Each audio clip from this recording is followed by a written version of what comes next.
Football Manager have released the headline features for FM23. There's a 42-minute long video revealing them all, and this is my reaction to that video. But before we get into all of the features themselves, a heads up at the beginning. If you are expecting something massive and game-changing, you might be a little bit disappointed. This headline features list screams of, we are making the current game the best it can be, the very best. We're going to iterate all of the features up, make them even better before dropping huge things in a year or two. So when women's football comes in, that's going to be a huge game changer. Whether that's FM24 or 25, we don't know yet. But at the moment, it definitely feels like there's a split focus on FM23 and making that the best version of FM it can be before dropping something huge in it in the next couple of years. So without any further ado, we'll go through the 5 headline features that were revealed in the video last night from Football Manager.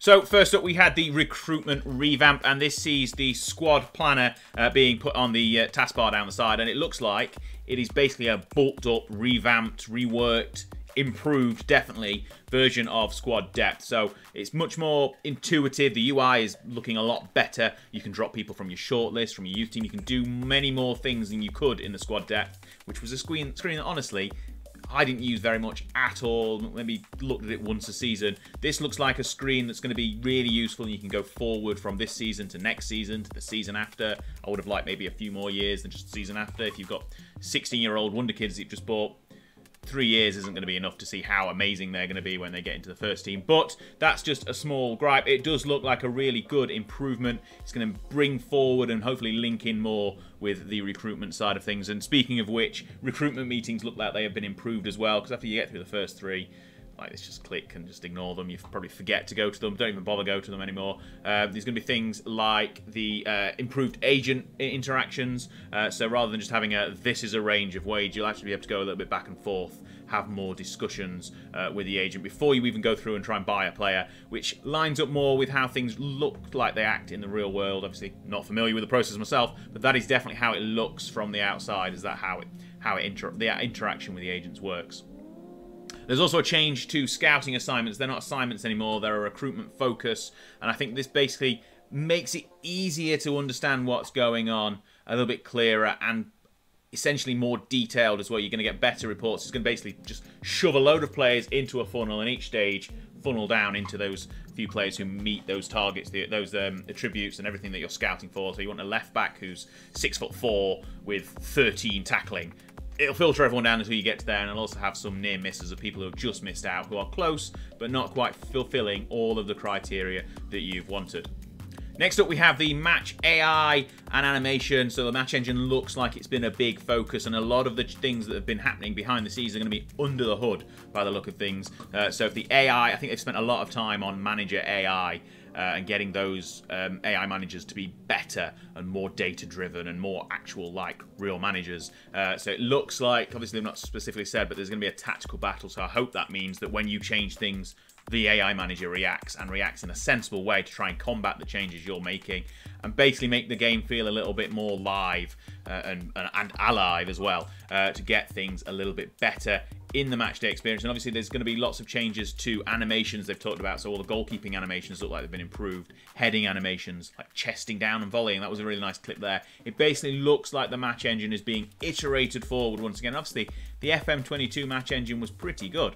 So getting an even better iterated version of that builds on that and makes it even nicer, and hopefully makes the experience on FM23 feel like a real football match as well.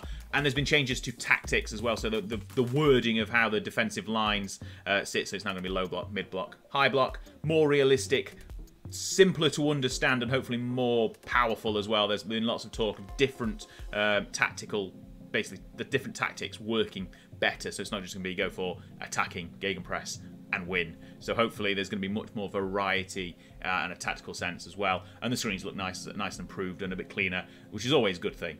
Next, we're going to look at the official UEFA club competition license. Whilst this doesn't scream like headline feature, there's lots of little changes which are going to be just improvements to your general playing life. So things like the draws being better and more immersive. Silly things like sleeve patches on kits.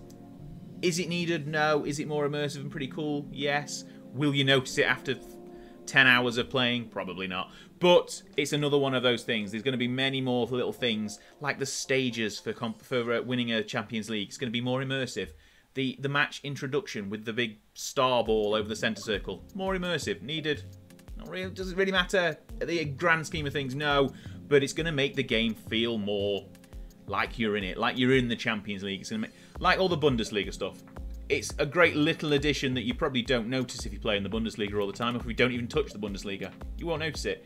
But when you do, and it's a little bit different on screen, and everything looks a little bit more like a Bundesliga presentation, that's coming with the Champions League and coming in spades as well, like improving the draws and all of those things. It's going to make the game a little bit more immersive and realistic and make you feel like you're actually in there a little bit more than you do at the moment.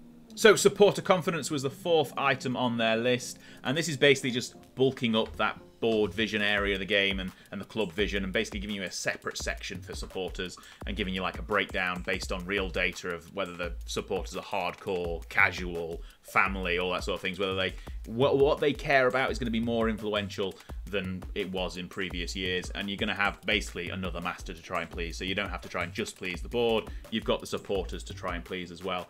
But ultimately, I think this is going to be one of those features there. As long as you're winning, you aren't going to get sacked, regardless of what the fans or the board want you to do.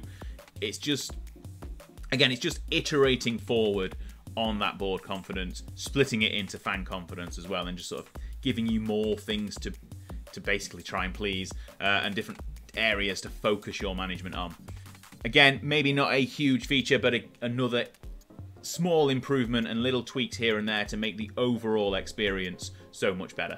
And the final item on the list is the Dynamic Manager Timeline, which basically revamps the way the season review happens at the end of each season. It looks really nice. It's hopefully going to be dynamic, as it suggests, and pulling through different things here and there and making it just basically improving the experience of finishing a season. If you use the season review screens at the moment, it's going to be really good for you because it's going to be enhancing that. If you don't, you probably won't care. But again, it's another one of those quality of life improvements by the looks of things that's going to really make things that more immersive and that much better for FM23.